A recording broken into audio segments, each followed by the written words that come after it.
Bueno, pues vamos a empezar.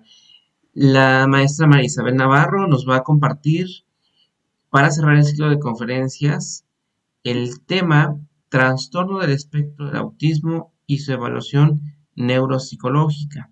La magíster es especialista en neuropsicología y su enfoque se centra en cómo realizar evaluaciones precisas y efectivas para personas dentro del espectro autista, permitiendo una mejor comprensión y apoyo a sus necesidades.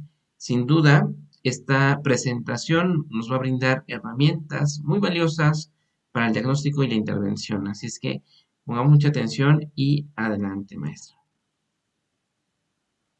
Bueno, muchas gracias, Miguel, por la invitación. Muy buenas tardes a todas las personas que están siguiendo este Congreso Mundial. Es importante que abordemos una temática tan trascendental como lo es el trastorno del espectro del autismo y sobre todo esa evaluación neuropsicológica que plantea muchos retos. Entonces, empezando, es importante que consideremos el concepto de el espectro del autismo. Acá sabemos que se ha hablado mucho de un trastorno, sin embargo, se abre un debate sobre la connotación que tiene esta palabra, entonces por ahí también surge la iniciativa de mencionar o referirse a este espectro como una condición. Entonces, por respeto a esta discusión que se ha abierto, entonces para esta ponencia vamos a hacer referencia al espectro del autismo. Cuando hablamos de esta condición, es importante tener presente que la literatura históricamente nos ha hablado de que a nivel de género hay una diferencia bastante marcada. Se menciona que por 4 hombres solo hay una mujer que presenta la condición del espectro del autismo. Sin embargo, literatura reciente empieza a analizar esta temática y a cuestionarse si realmente hay una diversidad en cuanto a el número de mujeres y hombres con la condición del espectro del autismo. Entonces, por acá encontré varios autores que están hablando de ahora que no es una condición mayoritariamente masculina, a pesar de que existan muchos hombres en comparación a mujeres con el diagnóstico.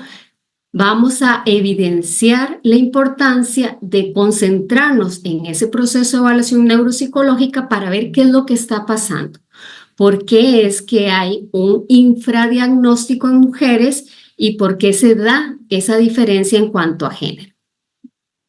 Por acá nos menciona Ruiz que esta diferencia se puede deber a un proceso no adecuado en cuanto a la evaluación, al diagnóstico. Entonces ahí es importante analizar qué es lo que está pasando.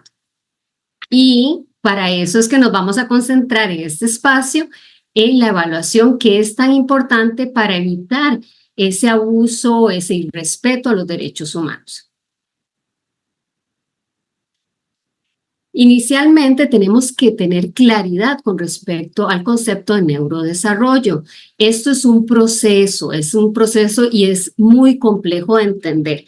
Ahora con el acceso a la información, todos asumimos que sabemos de neurociencia, neuroeducación y hasta cierto punto, porque participamos en ciertas capacitaciones, simposios y demás, a veces ya nos autonombramos expertos, pero hay que tener mucho cuidado porque son campos disciplinares que tienen mucha formación para poder decir, ok, tengo dominios, tengo experticia sobre la materia para emitir juicios correctos. Entonces, por ahí, desde algunos campos, sí, hemos tenido ciertas formaciones que permiten enriquecer el ejercicio profesional, pero tenemos que tener claridad sobre esas disciplinas que se han enfocado en conocer a profundidad estas temáticas. Entonces, cuando hablamos del neurodesarrollo, de ese proceso de crecimiento, tanto anatómico como funcional del sistema nervioso central, vamos a ver qué ocurre desde los procesos de gestación y los primeros años de vida. Este desarrollo va a producirse por una interacción que ya se analizaba en otras ponencias entre esa gerencia genética del sujeto y el ambiente en el que se desenvuelve. Va a ser una combinación de factores heredados, pero también de esas experiencias que me permite tener el contexto, el medio en el que me desenvuelvo. Entonces, no es que todo mi ser es porque eso fue lo que heredé, es mi genética. Vamos a entender que la combinación de esos factores genéticos en un ambiente determinado va a hacer que se promuevan, se limiten ciertas condiciones en cada ser humano.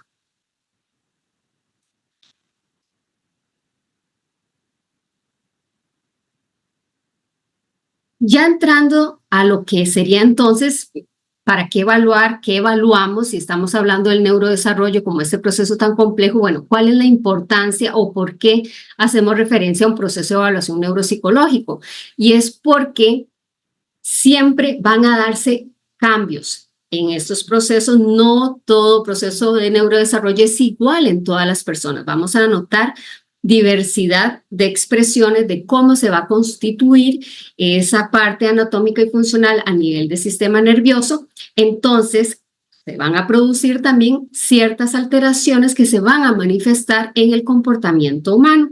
Ahí es donde tenemos que hacer uso de la evaluación neuropsicológica, que es un método que nos permite detectar, cuantificar e interpretar las alteraciones cognitivas, conductuales, socioemocionales, todo lo que causen esas características a nivel de estructura y de funciones cerebrales.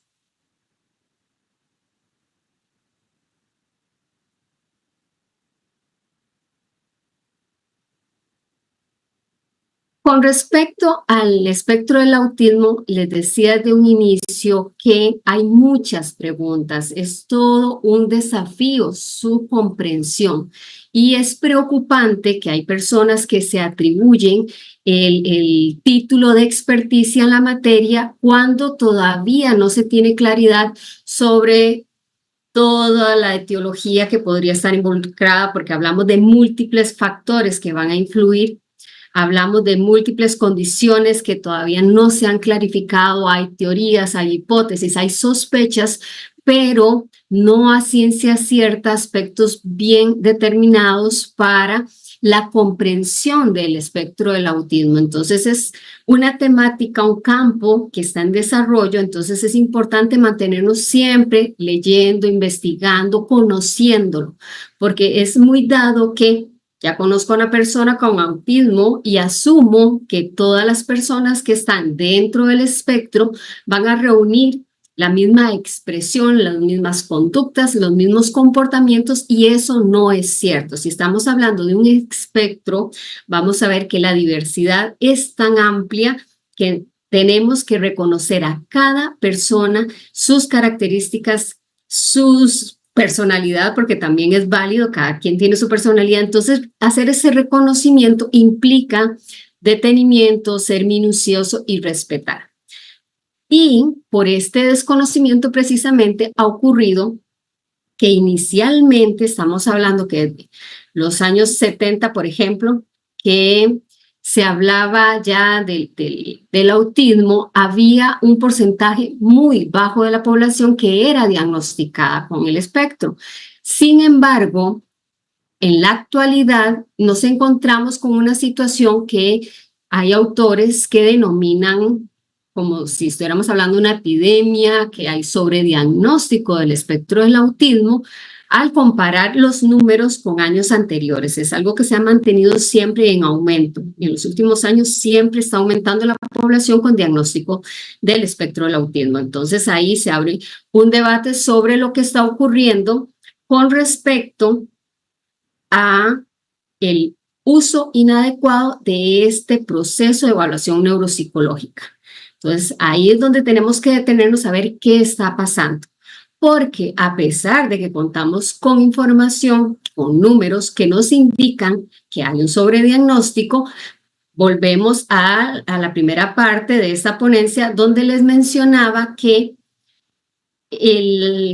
la diversidad en cuanto a cantidad de personas masculinas y femeninas con el espectro del autismo obedece a que las mujeres han sido un poquito olvidadas en este aspecto del diagnóstico, quedan excluidas del proceso por la expresión del autismo. Estamos hablando que hay un perfil masculino del autismo y hay un perfil femenino. Entonces, a la hora de hacer el proceso de evaluación neuropsicológica, ocurre que si yo me baso en el perfil masculino para comprender a mujeres, es muy probablemente que dé el no diagnóstico cuando sí tiene la condición. Entonces, por ahí se está cuestionando este proceso, estos instrumentos que se han utilizado tradicionalmente para definir qué es lo que está pasando y cómo se está generando esta discriminación hacia las mujeres, que a pesar de que se habla de un sobrediagnóstico, se encuentran muchas mujeres en etapa joven y adulta recibiendo un diagnóstico tardío y muchas se quedan sin recibir siquiera este diagnóstico para comprenderse de mejor manera. Entonces, cuando hablamos de este proceso que todavía se mantiene, el infradiagnóstico, el sobrediagnóstico,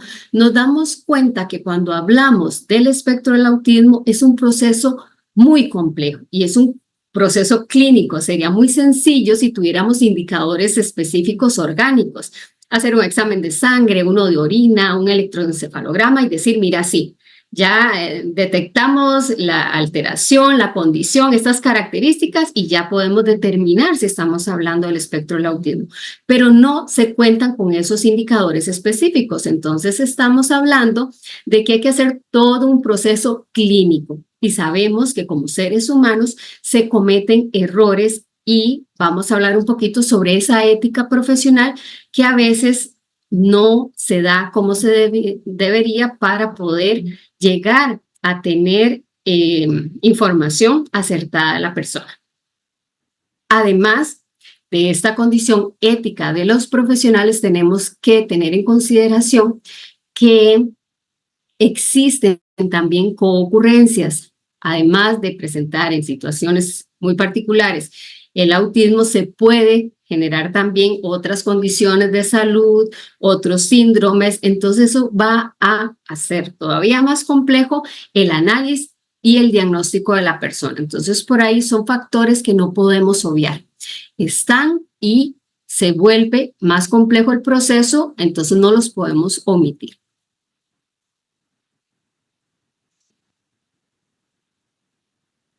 Con respecto a este proceso, es muy dado también que se asigne a una persona para que haga toda la valoración y emita su criterio profesional. Sin embargo, cuando hablamos de una evaluación neuropsicológica apropiada, como debe de ser, tiene que darse el trabajo en equipo profesional. Aquí necesitamos que no sea una única persona la que emita el criterio, sino que pueda hacerse ese diálogo constructivo desde diferentes disciplinas para llegar a tener información lo más amplia posible de la persona. Recordemos que somos seres integrales, entonces el punto de vista de la persona que está acompañando en el área de pedagogía, los que están acompañando en el área de la salud, más los que tienen esa experticia en el área de la neuropsicología, tienen que unirse para poder emitir ese criterio tan importante en este proceso. Entonces, ahí es importante que el equipo cuente con ese conocimiento de la relación cerebro-conducta y es algo que pasamos mucho por alto. Y ahora, como hay tanta información con respecto a rasgos del autismo, entonces muchas personas se atribuyen la capacidad de poder detectar personas que tienen el síndrome, la condición del espectro del autismo con solo pararse en la puerta de un salón de clases.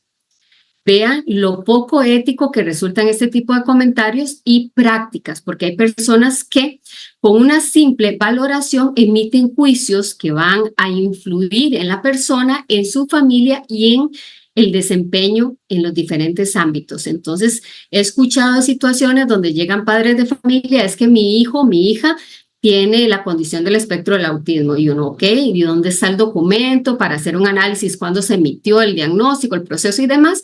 Y los padres lo que dicen, no, la doctora lo vio y me dijo que sí, él tenía autismo. Con una observación, una visita, ya se emite esta sentencia, porque a veces es una sentencia al carecer de información, al carecer de bases, de argumentos, de procesos adecuados. Entonces, la persona, la familia y el entorno adoptan esta información que en muchas situaciones es errónea, afectando a este ser humano. Entonces, hay que tener mucho cuidado porque aunque yo evidencie los rasgos y utilice los instrumentos y diga, mira, si el instrumento dice que tiene que presentar estos 10 expresiones conductuales y las tiene, entonces es el espectro del autismo. No precisamente. Tenemos que tener siempre presente que hay síndromes, hay otros trastornos que van a expresarse siguiendo estos rasgos o siendo muy parecidos a estas características, a esta forma de expresarse el espectro del autismo. Entonces, el hecho que yo me comporte de una manera no quiere decir que es porque tengo una condición del espectro del autismo. Entonces, ahí hay que profundizar un poco más de qué es lo que está pasando a nivel cerebral para comprender qué está motivando la conducta. Es muy fácil ver conductas y decir, bueno, sí, yo lo que veo es esto. Entonces, por ende, lo que está ocurriendo en ese ser humano es que tiene esta condición. Y eso es muy irresponsable. La pregunta ahí sería, ¿qué está motivando la conducta? ¿Qué es lo que está potenciando que se dé esta expresión? Y ahí necesitamos a personas que tengan formación en el área, que puedan hacer un análisis más holístico y emitir respuestas, recomendaciones y un informe que sea más coherente con lo que está vivenciando esta persona. Acá no se busca generar diagnósticos para poner etiquetas, para categorizar al ser humano, sino que lo que se quiere es contar con información que va a favorecer el proceso de mediación, va a otorgar los apoyos que realmente requiere la persona, porque la idea es contar con la mayor cantidad de información que sea lo más válida posible para apoyar a esta persona de manera apropiada. Este perfil neuropsicológico tenemos que entender que es dinámico. La valoración, toda la evaluación que se realiza a una persona que tiene 2 años va a cambiar cuando esta persona tenga 5, 10, 20, porque eso es el dinamismo del ser humano. Somos seres en constante construcción y los hitos de desarrollo demuestran esos ajustes, esos cambios por las experiencias, por el mismo proceso de desarrollo y tenemos que respetar eso. Entonces, es común también analizar recomendaciones y pautas que se dieron hace 10 años y se siguen practicando sin haber tomado en consideración esos cambios que ha experimentado la persona. Entonces, muy importante hacer ese análisis para comprender qué es la persona en este momento y desarrollar esas propuestas que sean lo más pertinentes posibles. Por acá, me parece crucial que también consideremos esos sistemas de clasificación. No partimos de la nada. No es que a mí se me ocurre que el espectro del autismo es esto y se manifiesta de estas maneras, sino que ya hay material bastante sólido que se ha desarrollado durante muchos años que nos van a dar esa guía, esa orientación tan necesaria para generar estos diagnósticos de manera apropiada. Entonces, por acá tenemos al Manual Diagnóstico y Estadístico de los Trastornos Mentales y tenemos también esta clasificación internacional de enfermedades y trastornos relacionados con la salud mental. Entonces, el nombre más común del Manual Diagnóstico, ¿verdad? El DSM-5 y ahora tiene una versión revisada que se hizo hace 2 años, es bastante reciente, la TR. Y el libro de clasificación, bueno, no es un libro, Este documento de clasificación internacional es más conocido como el CIE-11. Entonces, vamos a ver que los dos son muy relevantes para la comprensión de la condición del espectro del autismo, pero tienen sus diferencias. Entonces, por acá, el manual está diseñado por la Asociación de Psiquiatría Americana. Entonces, estamos hablando de que es un grupo muy particular de profesionales que orientan sus esfuerzos a la definición, comprensión de estas condiciones. Por su parte, el CIE-11 está implementado por la Organización Mundial de la Salud. Entonces, vamos a ver que es más amplio el aporte en cuanto a participación de profesionales. Este manual está desarrollado en Estados Unidos, en la Asociación Americana, entonces son estadounidenses los que desarrollan el DSM-5. Por su parte, el CIE-11 permite la participación de profesionales de diferentes países que forman parte de la Organización Mundial de la Salud. El manual es un libro, estamos hablando de que se vende, se lucra con este documento, ¿verdad? Entonces, este año hace poco que salió la versión esta revisada, se hacía mucha crítica precisamente porque los cambios no eran tan significativos y hacer un relanzamiento implica comprar la versión más reciente, incurrir en gastos y obviamente las personas que están detrás de sus publicaciones se les cuestiona esto, ¿verdad? Que si ya sabían que se está trabajando en el DSM-6, era importante más bien esperarse para, bueno. Sin embargo, tenemos el CIE-11, que esto es una plataforma, lo encontramos en la web. Esto es gratuito, entonces cualquiera puede consultar la información que se ha reunido por expertos de diferentes países. El manual se concentra en los trastornos de salud mental, mientras el CIE-11, además de considerar los trastornos, incorpora o toma en consideración otras condiciones relacionadas con la salud. Entonces, ambos son relevantes, tienen sus diferencias, entonces es importante investigar un poquito ahí sobre sus alcances y demás.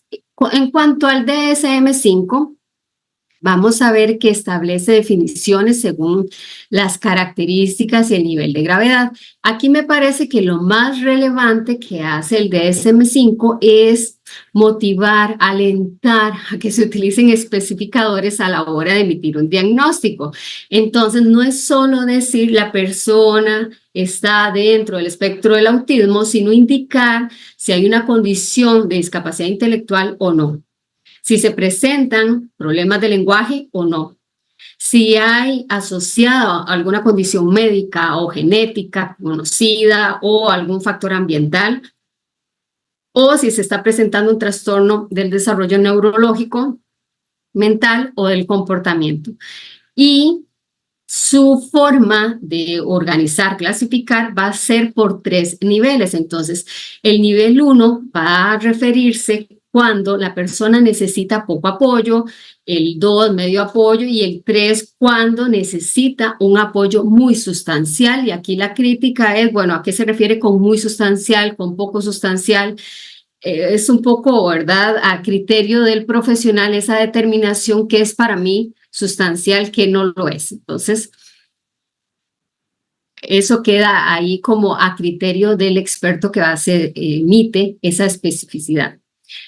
Y el DSM-5 nos detalla esos aspectos que vamos a observar y atribuir a la persona para decir si está o no dentro del espectro del autismo. Entonces, son 2 factores sumamente relevantes: los déficits persistentes en la comunicación e interacción social.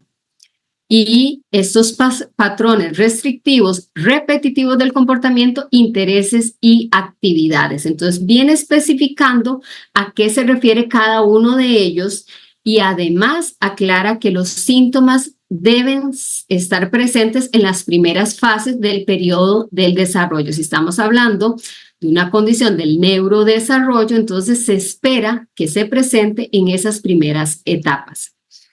Además, síntomas es preferible utilizar otro término porque cuando hablamos de autismo tenemos que tener claro que no es una enfermedad. Entonces, cuando nos venden la idea de que existe la cura para el autismo, de una vez tenemos que encender todas las señales de alerta porque no es una enfermedad, entonces no es algo que se vaya a curar. Entonces, desde ahí tenemos que ser muy precavidos porque se venden muchas publicaciones, libros, recetas, tratamientos para curar el autismo. Entonces, si entendemos que no estamos hablando de una enfermedad, entonces ya ahí nos está alertando que la información que nos están dando es errónea.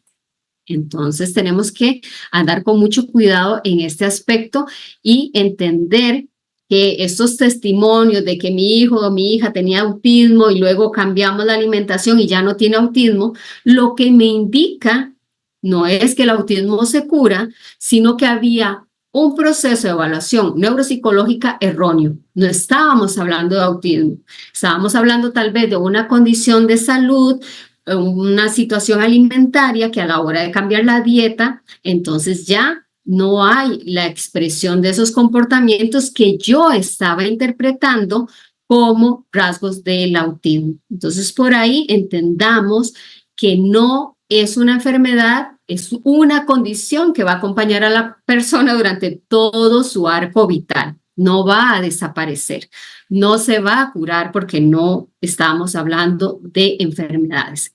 Entonces, por ahí preferimos, en lugar de hablar de síntomas, que es más relacionado a una enfermedad, hablar de esos signos, de esas características, de esas expresiones conductuales que van a ser muy características de las personas dentro del espectro del autismo.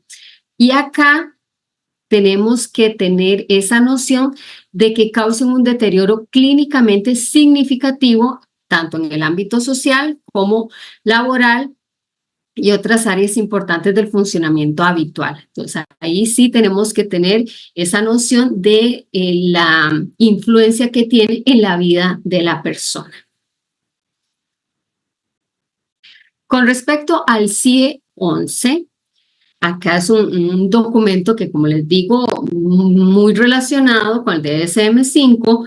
Su forma de categorizar es un poco más específica, creo yo, en cuanto a este análisis de si se da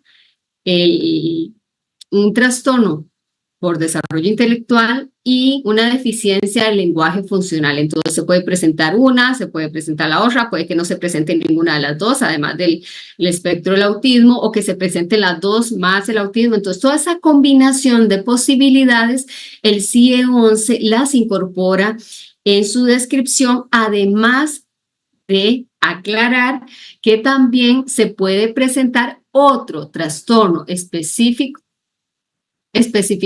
del espectro del autismo, y también hay otra categoría para un trastorno no específico del espectro del autismo. Entonces, por ahí es un poquito más amplia la categorización que nos da el CIE-11. Ahora, entendiendo estos manuales, estos documentos que nos permiten partir, y ahora sí tenemos conocimiento de qué es el autismo, qué no es el autismo.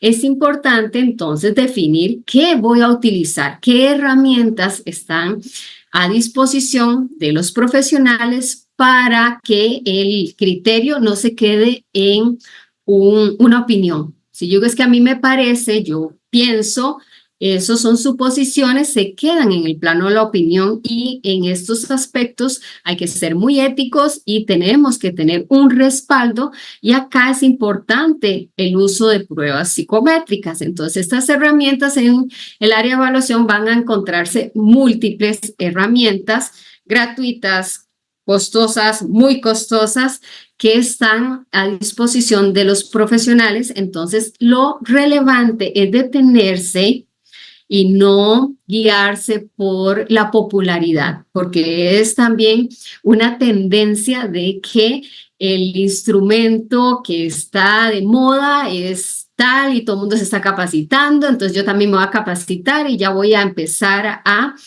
diagnosticar. acá tenemos que analizar, estudiar las características de cada instrumento para tener ese profesionalismo de decir, bueno, después de todo el análisis que he realizado, me quedo con estas herramientas que son las más válidas para la emisión de diagnósticos. Dos aspectos que tenemos que considerar: la sensibilidad. ¿A qué se refiere la literatura con esa sensibilidad en cuanto a herramientas de evaluación? Bueno, a que tengan una alta probabilidad de que esa prueba indique a una persona que padece el trastorno. Entonces, si yo quiero conocer, tengo sospechas de que se puede estar presentando la condición del espectro del autismo, lo que espero es que la prueba tenga una alta sensibilidad y si hay sospechas, me las confirme y me diga sí. Si la persona tiene el autismo, el instrumento me puede decir sí, sí lo tiene.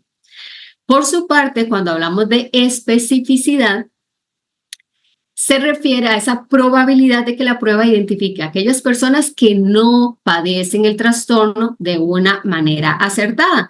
Entonces, si yo le realizo la prueba a alguien que no tiene la condición del autismo, entonces lo esperado es que los resultados me indiquen que no tiene la condición. Entonces, por ahí es importante valorar si las pruebas tienen un nivel alto de sensibilidad y de especificidad, porque esto nos ayuda a determinar cuáles son las que nos van a favorecer ese descarte o ese diagnóstico de la condición del espectro del autismo. Y ahí tenemos una gama enorme. Como les digo, este estudio de Granados menciona algunas de las pruebas que se utilizan en la parte del tamizaje, que es la parte inicial. Cuando tengo sospechas, entonces aplico un screening para ver si da un porcentaje alto, un puntaje alto para seguir con el proceso de evaluación neuropsicológica. Entonces, esta es como la primera etapa y hay muchos instrumentos que están diseñados para el tamizaje del espectro del autismo. Varía la sensibilidad y la especificidad. Vamos a encontrar autores que nos dicen que esas diferencias son por las características demográficas, poblacionales y una serie de aspectos que van a influir en si el porcentaje es alto y bajo. Pero bueno, luego de este estudio se reconoce que, por ejemplo, el MCHAT tiene un porcentaje muy alto de sensibilidad y especificidad, el CATS, el RATS-R y el ACU. Estos son los que más sobresalen en el estudio que les indico. Y para suerte de los que nos interesa la temática, el MChat es gratuito, está en la web. Ahí yo les agrego los enlaces porque es importante que tengamos esos recursos, sea que participemos o no de procesos diagnósticos, conocer para entender al ser humano. Entonces, por ahí les dejo los enlaces para que conozcan esta herramienta tan valiosa. Ya vimos que los porcentajes tanto en sensibilidad y especificidad son altos. Y en Chile se hizo un estudio con esta versión chilena, que es bastante reciente, y lo confirma el grado de sensibilidad y especificidad que nos interesa para la emisión de resultados más pertinentes. Entonces, por ahí para que lo consulten. Con respecto a otro de los que aparece en la lista, la escala de diagnóstico, el RATS también está en la web. Ahí les agrego el enlace para que lo visiten. Muy fácil de aplicar, es muy hasta entretenido ahora con estos recursos tecnológicos. Se hace muy ameno el simplemente seleccionar de múltiples opciones cuál es la que considero más pertinente. Entonces, 10, 30 minutos ya se desarrolla el screening, este tamizaje. Es una herramienta para detectar en caso de que exista alguna sospecha, pero recuerden que no emite un diagnóstico, no me puedo quedar con eso, tengo que seguir con el proceso de evaluación neuropsicológica.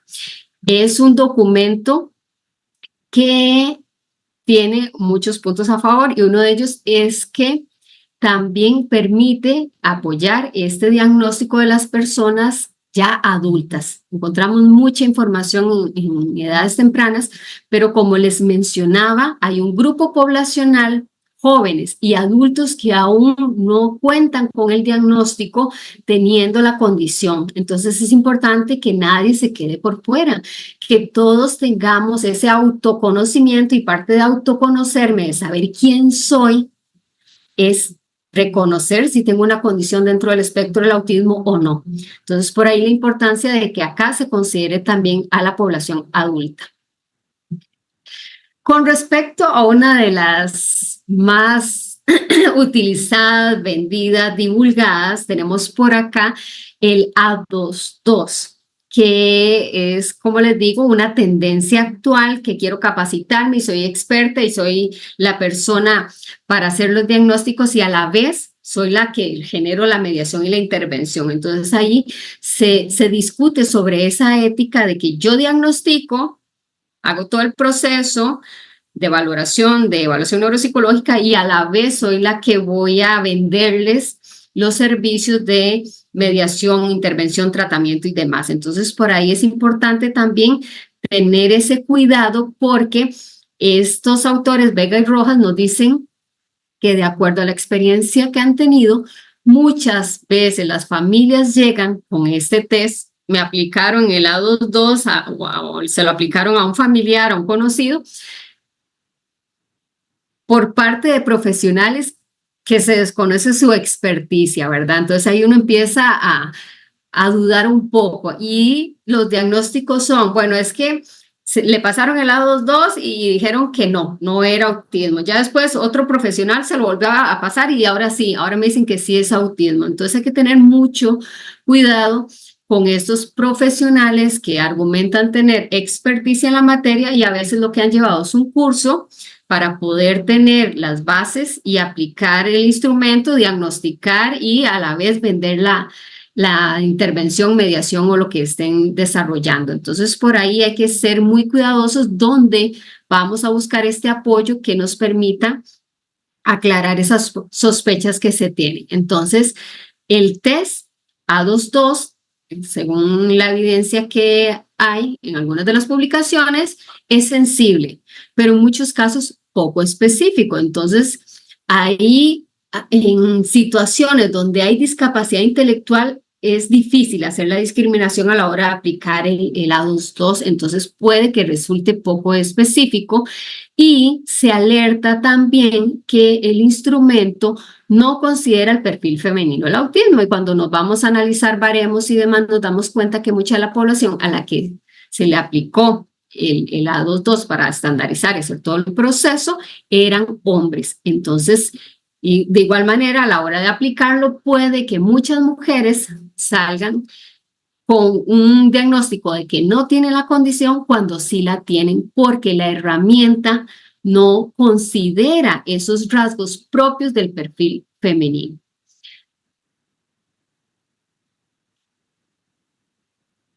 De la mano del A22 tenemos a la ADR, que también esta es una de las herramientas utilizadas en el tamizaje, muy popular, muy práctica a la hora de implementar, y de igual forma, ¿verdad? Se da que en ocasiones donde la hipótesis era, o se tenía ya certeza de que era autismo, a la hora de implementar tanto el A22 como el ADR, se concuerda en el diagnóstico. En este estudio nos indica que solo en un 85%, entonces se le aplicó a 35 personas y 5 no contaron con la respuesta tan esperada o acorde a lo que se había evaluado previamente. Entonces una vez dice, son solo 5 casos, pero estamos hablando que son 5 seres humanos que se pueden quedar por fuera de un diagnóstico que requieren no solo para mantener esa etiqueta, sino para, o más bien todo lo contrario, para tener los apoyos requeridos. No es para mantener una etiqueta, sino más bien para recibir, contar con esos apoyos necesarios. Entonces, ya como para concluir con estos dos instrumentos que son tan significativos, son instrumentos muy válidos, pero tenemos que verlos como recursos, herramientas complementarias.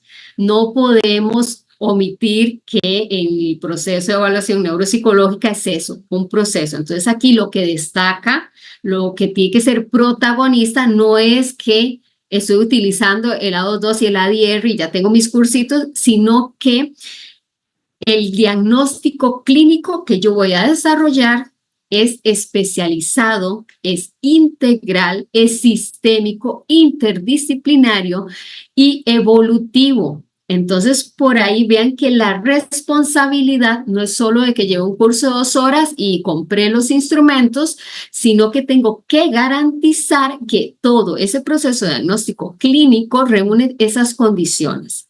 Entonces, es muy complejo y a veces por la premura de generar más diagnósticos y más diagnósticos para tener más clientes en mi clínica o en donde trabaje, se generan procesos atropellados, express, donde se pierde esta dinámica integral, sistémica, interdisciplinaria tan importante en el proceso. Entonces, por ahí para que lo tengamos presente.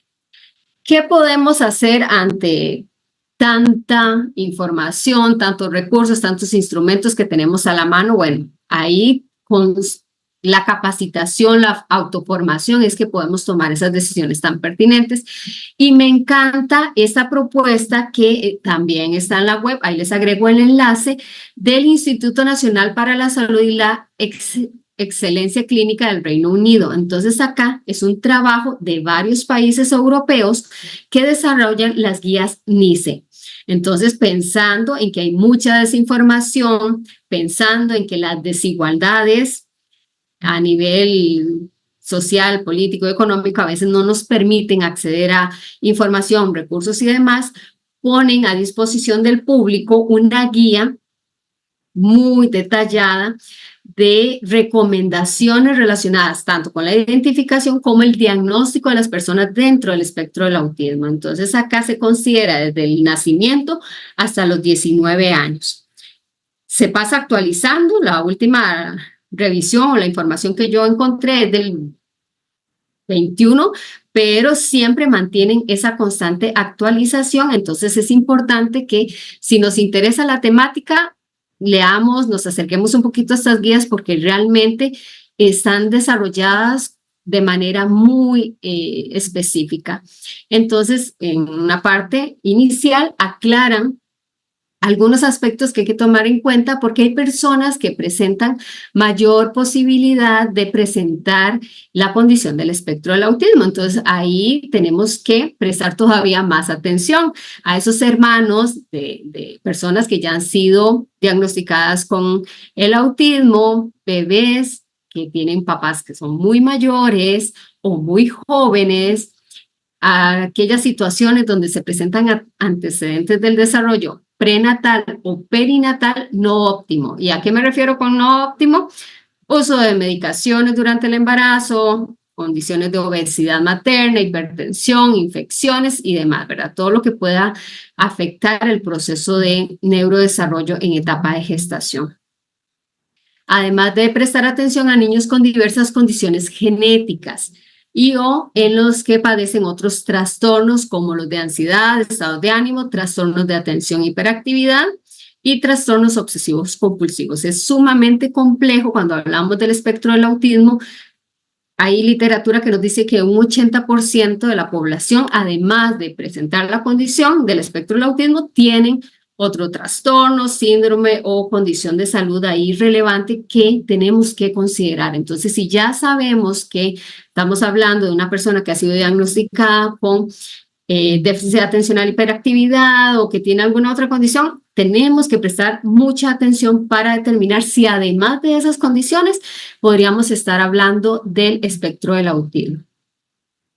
En estas guías, además,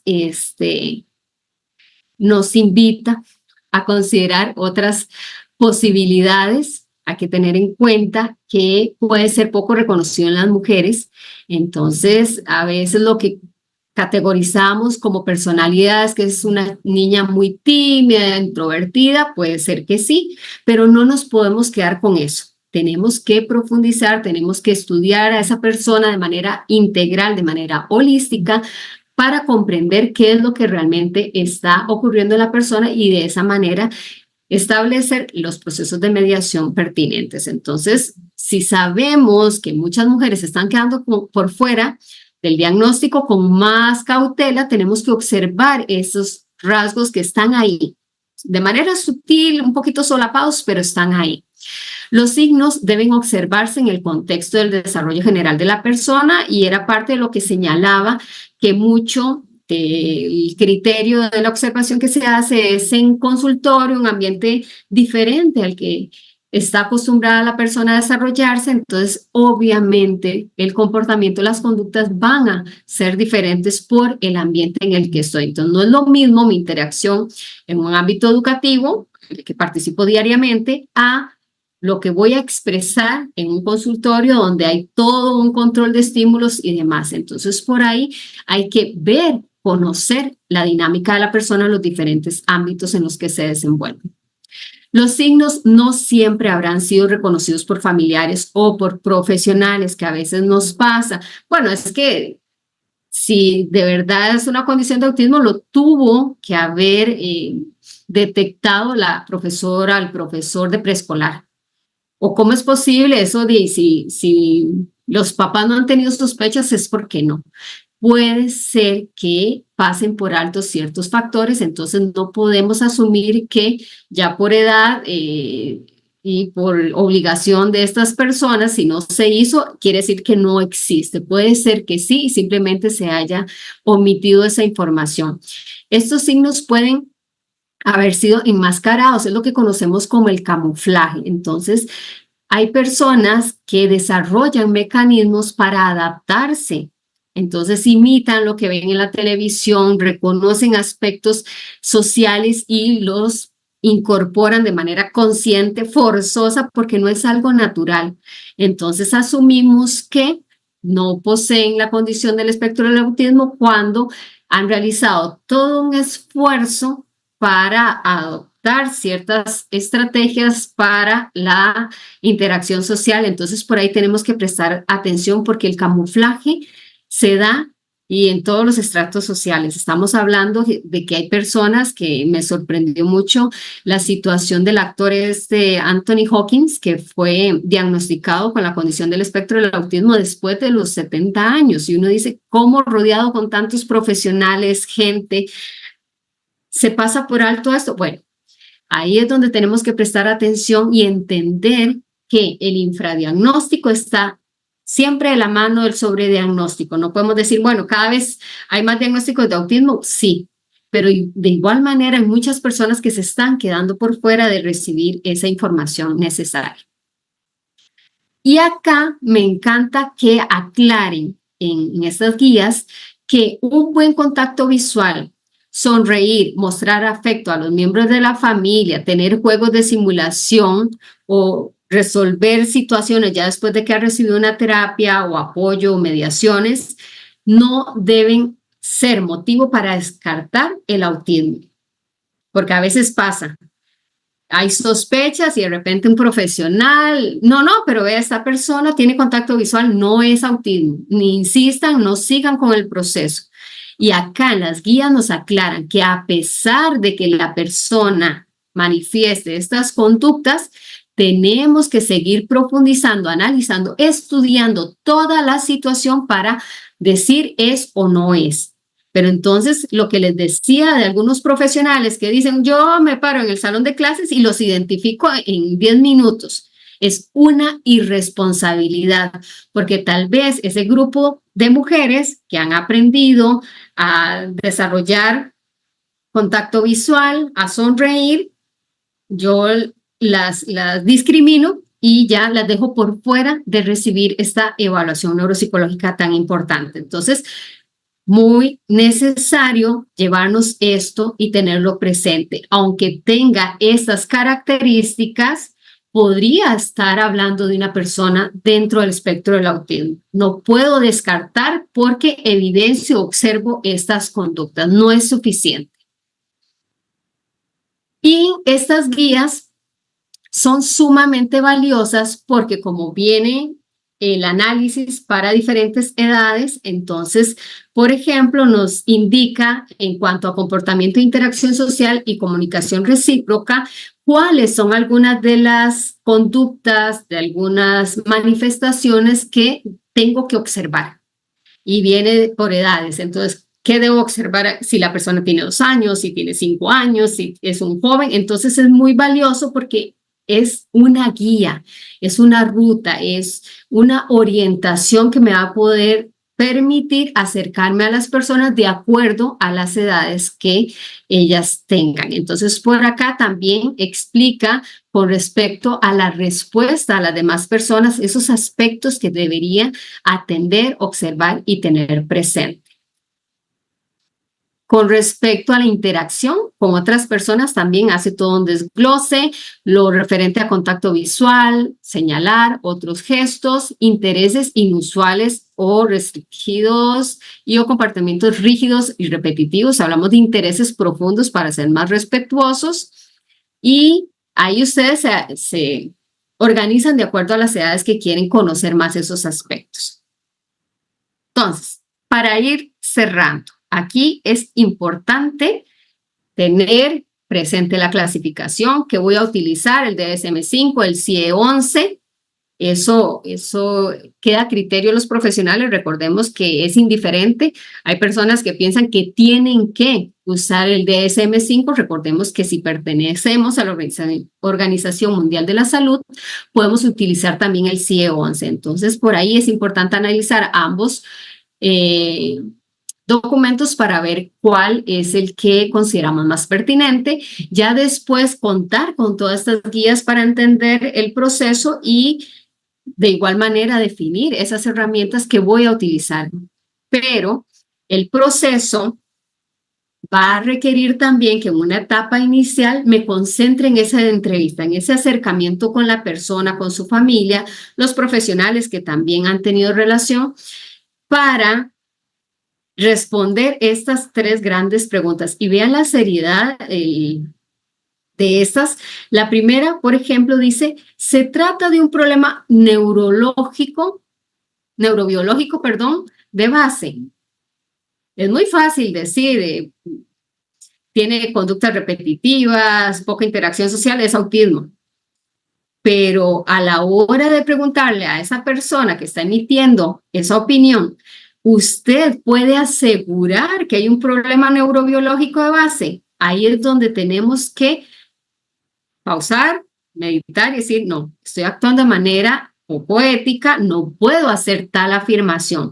Primero tengo que hacer todo un proceso para entender qué es lo que motiva la conducta y si esta es una respuesta de esas alteraciones neurobiológicas. Se trata de una alteración secundaria a un trastorno emocional, que es otra situación que se puede dar. Entendemos que ahora las situaciones con respecto a ansiedad, depresión, están siendo parte de nuestra cotidianidad, de nuestros chicos más jóvenes. Hay muchos casos que están presentando trastornos emocionales, entonces entender si eso que yo estoy observando más bien obedece a otro trastorno emocional es parte del proceso que tengo que realizar. ¿Qué rol cumple el contexto en el que se desenvuelve la persona? He visto situaciones donde, bueno, es que la persona hace esto, estamos hablando de una condición del espectro del autismo. Y resulta que tiene un compañero que tiene la condición del espectro o un hermano y está imitando las conductas. Entonces tenemos que tener esa claridad de qué es lo que motiva la expresión de ese comportamiento en particular para definir si estamos hablando de imitación, si estamos hablando de expresión de un síndrome en particular, de un trastorno, o si realmente obedece, si su raíz de base, su situación es un problema neurobiológico. Ay, perdón, se me ha olvidado pasarles las diapositivas por acá. Con respecto a la evaluación inicial, acá es importante que tomemos en consideración esas tres preguntas y ya teniendo esa claridad de lo que está pasando con ese ser humano, desarrollemos un análisis, pero aquí tiene que ser un análisis macro de esa historia clínica. Todo lo que sabemos que se realiza en estos documentos, datos personales, antecedentes clínicos, académicos, conducta, personalidad, todo lo que ha ocurrido en la familia, entendiendo que el ser humano es un ser que se construye de manera dinámica en un contexto con una base genética muy particular. Entonces tenemos que profundizar ahí qué es lo que está ocurriendo. Y una vez que hacemos este proceso, no podemos obviar los estudios complementarios. Necesitamos más evaluaciones, informes de los profesionales que conocen a este ser humano. Necesitamos hacer exámenes médicos en algunas situaciones y para aclarar este punto tenemos acá este esquema que me parece sumamente claro, preciso, conciso de lo que tenemos que hacer. Entonces, si hay una sospecha de hipoacusia, entonces tenemos que buscar a un experto en la materia. Si lo que estamos viendo o sospechando es que podría haberse presentado una lesión cerebral, entonces tenemos que buscar también hacer una valoración para ver qué es lo que está ocurriendo ahí, si realmente hay un daño físico estructural. Y eso con la resonancia magnética ya lo descubrimos. Si se está presentando alguna situación metabólica, bueno, hay que hacer un estudio. Hay todo un arsenal de recursos para conocer qué es lo que está pasando ahí. Si podría ser una situación de epilepsia, bueno, un electroencefalograma. Y si estamos hablando de alguna situación fenotípica, porque se puede dar, he leído muchas situaciones donde la persona ya se le dio el diagnóstico de autismo y se pasó por alto que, por ejemplo, las características palmares, en lugar de tener dos líneas, tenía una, los rasgos de los ojos, microcefalia y demás, que son propios del síndrome Cri-du-Chan. Entonces, a pesar de que la persona tenía todo el fenotipo de ese síndrome, la gente no, por desconocimiento, lo vio y de una vez le dieron a la persona el diagnóstico de autismo. Entonces entendamos también que hay características fenotípicas que nos van a orientar y nos van a decir, bueno, tal vez estamos hablando de un síndrome, entonces por ahí hacemos toda la valoración requerida y estudios genéticos que nos van a dar esa información si hay una alteración cromosómica o demás para enriquecer ese diagnóstico que vamos a desarrollar. Y por acá es importante también esa observación clínica que no se limite a una consulta, porque he escuchado de experiencias que van lejos, Estados Unidos, y lo que ven a la persona es 1 o 2 horas. Y con eso emiten un diagnóstico. Necesitamos que sea una observación más prolongada, un contacto más extenso que permita entender esas condiciones con respecto al contacto visual, la postura que tiene la persona, su forma de comunicarse, que tal vez en una sesión inicial no va a ser igual como cuando ya la persona tiene más familiaridad. Entonces, por ahí es importante tenerlo presente. De igual modo, aplicar esas pruebas neuropsicológicas, esas escalas que ya entendimos la importancia de que sean sensibles, de que sean específicas y de la mano una evaluación emocional. Somos seres integrales y en muchas situaciones un aspecto emocional podría estar motivando la presencia de ciertas conductas o de ciertos rasgos. Y ya cuando tenemos esa claridad de lo que está ocurriendo, se emite ese análisis, ese resultado. Ojalá, si ya la persona, estamos hablando que es un joven, un adulto, tenerla presente, explicarle qué es lo que está pasando, cuál es la mediación a seguir, cuáles son los apoyos requeridos, esa orientación y no quedarnos con decir, bueno, tiene o no tiene, sino, bueno, se está presentando esto se recomienda. Lo que esperamos es ver recomendaciones, ver ese apoyo para que la persona tenga calidad de vida.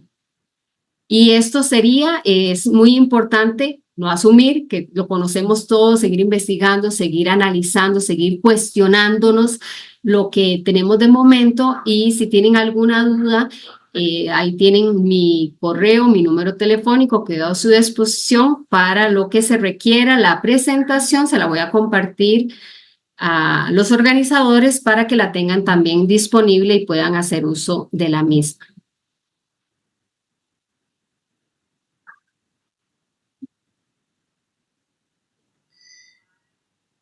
Doctora, muchísimas gracias por esta valiosa información. Creo que ha sido una asesoría, una masterclass de cómo poder identificar este espectro. Bueno, la aclaración que hizo al principio, que no es un trastorno, sino más bien es una condición que, bueno, hay que aprender a identificar, a clasificar a través de estos instrumentos de evaluación. Y bueno, de hecho las preguntas que nos llegaron se iban como resolviendo conforme se iba explicando. Decía, bueno, si hay, por ejemplo, del DSM-5, ¿dónde se consigue? Nos mencionaba que en la web y también nos puede hacer llegar la presentación, al igual que el IDES 11, porque hay algunas personitas que sí tienen familiares con sus hijos con alguna de estas características, pero no se les ha dado el diagnóstico tal cual y a veces los expertos o los han llevado a clínicas y no lo han identificado. Entonces yo creo que con estas herramientas se van a poder apoyar y bueno, aquí en México pues necesitamos reforzar la parte de los médicos, de los expertos de la salud, para que puedan orientar correctamente a los familiares en el caso de los niños que tienen ya estas condiciones. Entonces, bueno, hemos llegado a la recta final de este congreso. Si llegan más preguntas, obviamente las vamos a ir mandando por vía WhatsApp. Gracias. Y también ya tenemos ahí sus datos para que puedan seguirla en redes, en su página oficial y tengan mayor acercamiento acerca de este tema, que la verdad es una experta y tiene toda mi admiración y respeto a la maestra. Muchas gracias, Miguel. Nos vemos.